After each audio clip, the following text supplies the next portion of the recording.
And, well, we also did it for Colin, you see. What kind of future does he face if we accept that it's every man for himself, that no one cares about anyone else? It's a terrifying prospect, don't you think? We're just doing whatever we can to avoid that future, that's all. Colin? Yes, Colin is our only child. Our one ray of hope since the catastrophe. I'm going to confess something to you. Colin is the only reason my wife and I still struggle to keep going in this new world. We would have given up a long time ago if it weren't for him. Of course. I understand. So that was your wife's voice that woke me up a few minutes ago, right? My wife? Do the words Beechwood Oracle mean anything to you? No, that's impossible. My wife has been with me in the other room the whole time. We haven't come out of there for hours. But I'm glad you're feeling better and are fully conscious now. I guess we could say you've been reborn. And although the circumstances aren't the best, simply being alive nowadays is practically a luxury. So, welcome to our home. You look a little confused, if you don't mind my saying so. Do you really not know what I'm talking about? I don't know. I'm afraid not. Let me ask you. But do you really not remember? Do you really not remember anything about all this? I feel a little weak and dizzy, Mr. Atkinson. Excuse me. No. Sorry, dude.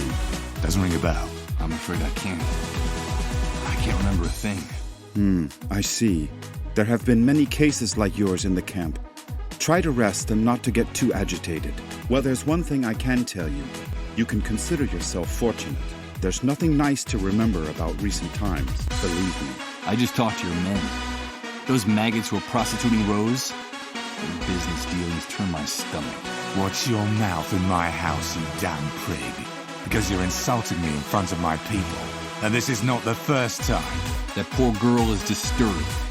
She has the mind of a child. What you guys are doing isn't right. Do you want to talk about justice, dude? About that objective, impartial, blind lady with the scales? It's funny that you're the one bringing up that blindfolded whore. What is it? Some kind of riddle or play on words? And wasn't it you who paid handsomely for some time alone with that little mouse? So, did you have a good time with her, Mike? And tell me, what are those bloodstains on your shirt? I suppose my informants are mistaken, and that blood is unrelated to the disappearance of a certain preacher in this city. Michael, did you treat him justly? Now, who the hell do you think you are, handing out lessons in morality to anyone, dude? But how do you know? Oh wait, there's an explanation for all that. Of course, there's an explanation. And it's very simple. You gotta do what you gotta do. I don't know. Someone told me about it, and I'm curious. That's all. But don't you worry, Mike. I see everything. But your secrets are safe with me. I like you, dude, because deep down, you and I are much more alike than you think. Our true nature is coming out in all its glory in this new world. You just need the courage to act on it. You're wrong. I'm not like you. I hope for your sake that you're the one who's wrong, dude. You're a predator. I can tell. Don't make the mistake of turning into a lamb, because you already know how that could turn out. And when it comes to Rose, let me tell you that she has every right in the world to defend herself. That's the magnificence of this new world. I should be going now. It's given us absolute freedom to assume our true roles. Rose, just like the rest of us, has to decide if she's a lion or a lamb. Ain't it grand, dude? It's only now that we're truly free to choose. But don't get me wrong. The right to defend herself is hers, and hers alone. So be careful with the heroic gestures, Mike.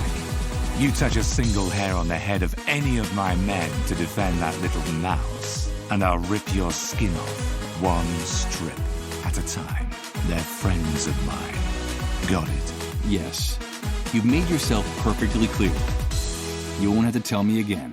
That horrible music is drilling into my eardrums. Why do you always play the same song over and over again?